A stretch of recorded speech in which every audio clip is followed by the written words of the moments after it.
if I say like, I want him to sit upright for 2 hours, like that's unrealistic. Nobody does it, right? So that's different. I don't want to say, oh, he's a 2-year-old. I want him to sit for 30 minutes. That's unrealistic. He's 2-year-old. So you have to be specific and saying, okay, if I'm going to spend working with this child for 6 months, my goal is to get him specifically to this level.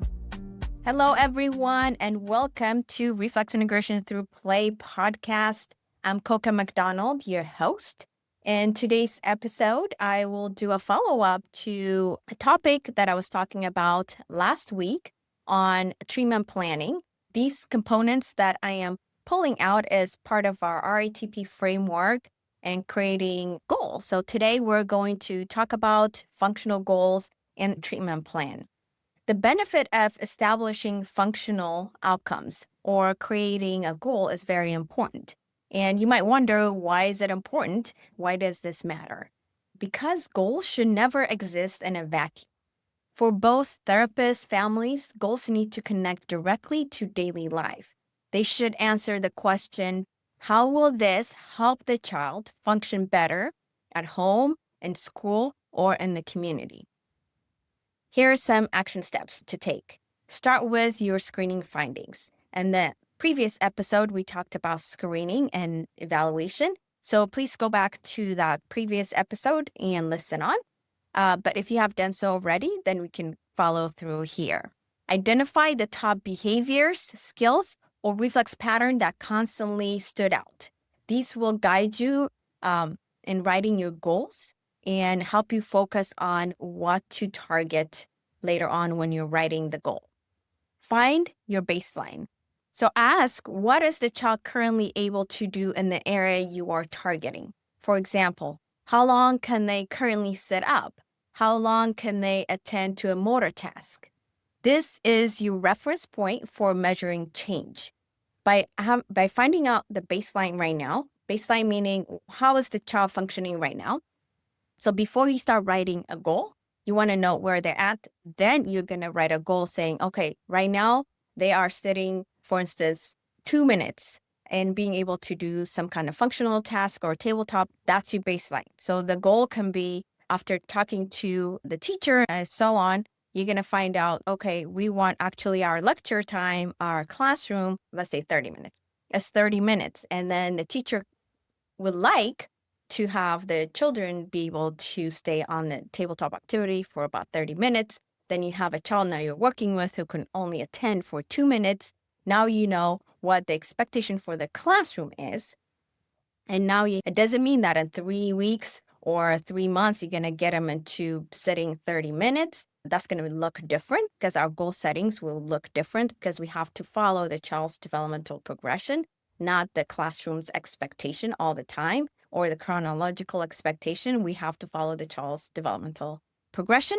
However, it really helps you to understand what is the classroom expectation and also understand the baseline for that child.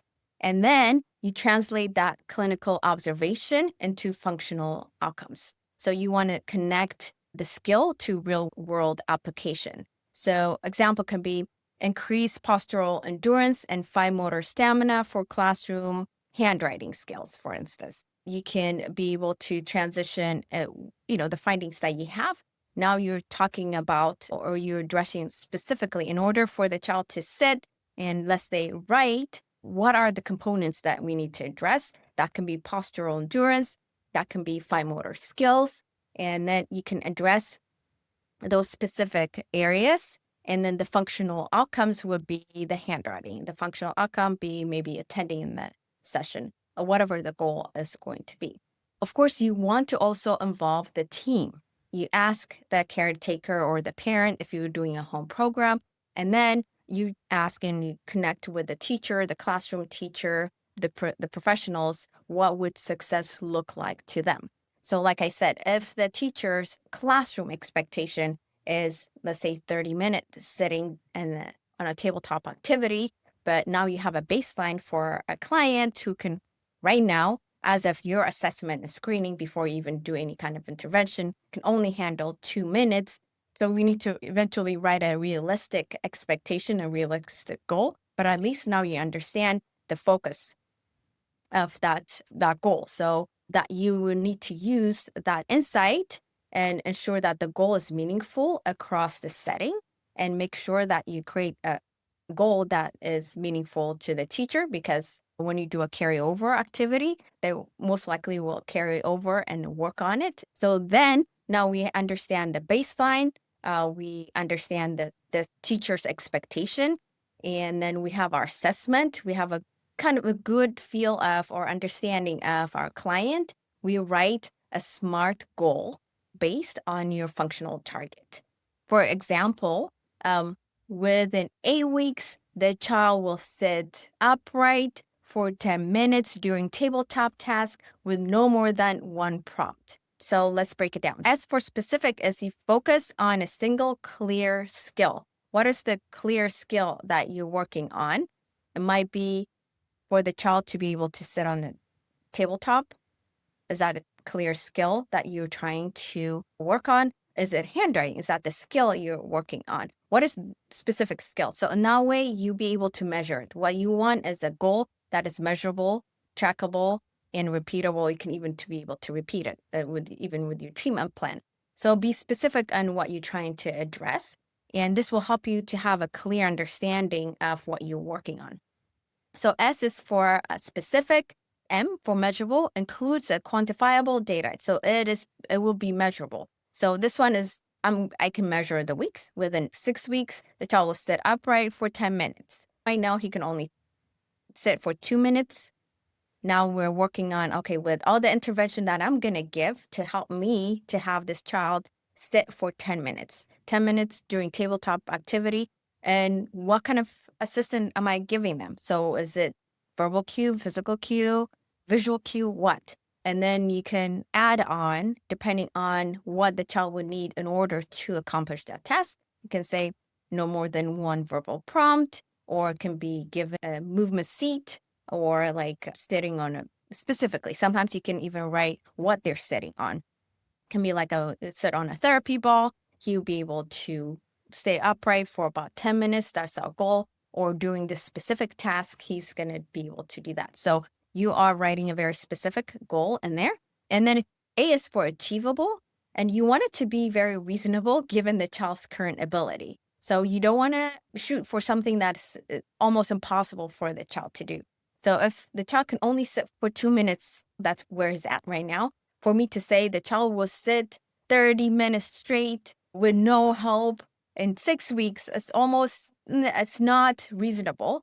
And then if you write that goal, you have to be able to have a plan in getting the child from A to B, right? So if it's impossible for the child to grow that fast and that speed, and you don't have an intervention plan that will be effective for you to get the child from A to B, then don't write the goal, because that means it's not going to work, and it's not going to be a goal or intervention you're able to even to implement. So make sure that when you're writing a goal, that is something that you can measure it, and it can be achievable by looking at the child, by the assessment that you have. You can have a very reasonable given the child's current ability. It's not the teachers or the parents' expectation. It's not the chronological expectation. It's the child's ability. It's the child's developmental stage. So you have to be able to walk them through the developmental progression. That's another topic to talk about, but you want it to be very reasonable and also relevant. You want the goal to be relevant, because if you're working on unrelated things, it's not relevant and it's not tied to the functional needs, then why are you working on it? Why are you working on this task or this activity? What's the whole point? So don't, my suggestion is like not to write a goal that is not relevant, and because it's not going to help you later on in working on the treatment plan. Next is time bound. The goal is like within 6 weeks. It's almost like you're putting a deadline to the goal. So it's time bound, includes a time frame for progress. And that way you can go back and say like, okay, he met it 50% of the time. That's good. There's improvement, or no, he plateaued and he didn't meet that goal. So then it will help you later on as you're assessing your treatment plan. Maybe the child could, and your treatment plan is not effective. That's something you can see. It might be that in the 6 weeks, you're saying like, okay, in 6 weeks, I'm going to get this client from A to B. And then you're saying like, I have a plan to get him from the A to B, and these are my plans. That's just your treatment plan that you're going to set up. And then it gives you an idea. In 6 weeks, did the child really make it from A to B or not? Then later on, it gives you a good idea of assessing whether or not the plan worked. But even before you do that, you need to set your goals right now using a SMART checklist, which is specific, measurable, achievable, relevant, and time bound. So that will help set up your treatment plan way better later on. And you can also ask functional question like, how is the challenge impacting home or school routines? This is good to know because if it's something that can be carried out, again, this is the best way that you can work on it because you can do tabletop activity of that specific goal at home when they're doing homework. You can do it also when they're in the classroom, or even the family were going out in the restaurant. They want to take their family to a restaurant. They want to see whether or not it's time for them to go out and then give them something to work on.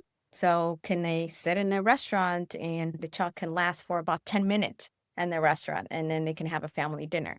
And that can be something you can think about too, like how does this goal can translate in other areas as well. And you can also add what improvements do caregivers and teachers hope to see. That's something that you can include as part of your goal. So some goals that it can be transferable depending on the setting, just like sitting on a chair, for instance, for a certain amount of time. It's not just a fine motor task, but if your focus is going to be the child's ability to stay upright with good stamina and focus, that can be translated, like I said, in the classroom, or it can be in the restaurant, or it can be at home with family time. So you can do that. And then use timelines and concrete metrics. Example will be like Johnny will maintain upright posture for 10 minutes with minimal prompt within 6 weeks. That is very concrete, something that you can measure. So when you're updating your goal, it's very specific. It's not vague. If you say something very vague, it's really hard to measure or track. So write a goal that is very concrete to help you track. And review and revise regularly. It might be that you wrote a goal, but it might, once you start to implement or once you start to work on the goal, it might be 2 weeks in, you might say, you know what, we might have to actually change this goal because you might find out like the baseline you thought he was, let me say a number since it's a podcast. Let's say from the scale of 1 to 10, you thought the child is a 4, right? It's a 4, but then you start actually working with the child and you realize, no, he's actually a 2. So you might have to actually shift your goals, or it might be that you work with the child and he or she meet the goal really quickly, or you notice that the baseline is actually a little bit higher. Then you can update the goals because you can go faster and meeting those goals. Think of functional outcomes as a full address in your GPS. You don't just tell it. For instance, in the GPS, you don't just tell it to say drive without inputting exactly where you want to go. So clear functional goals point your sessions in the right direction.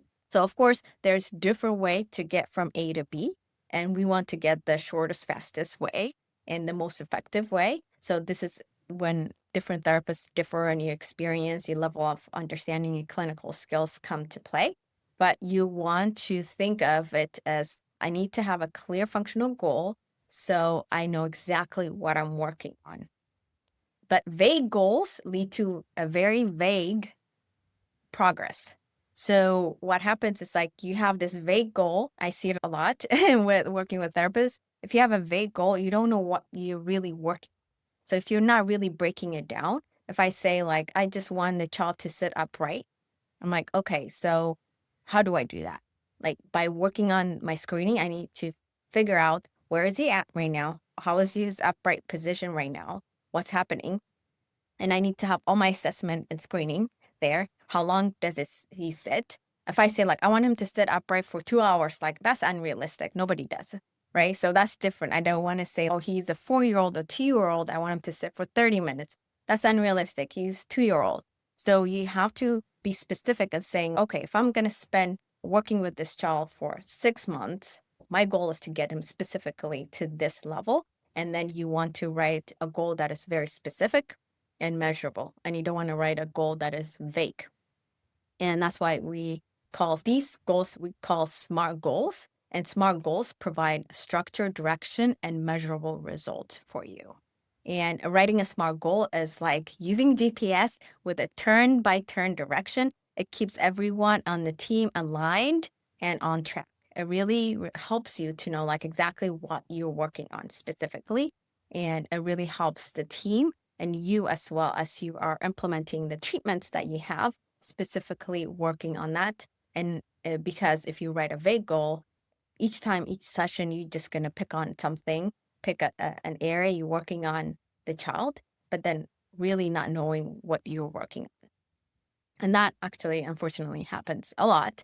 So this is why you want to go back, always say, go back. And when you get lost or you get in the weeds of working on specific exercise and forget the big picture, that really helps me even when I coach therapist or mentor therapist, when it becomes so focused on one exercise, one movement. I try to help them by asking, what is the big picture? What is the goal that we're working on? What is it really what we're doing?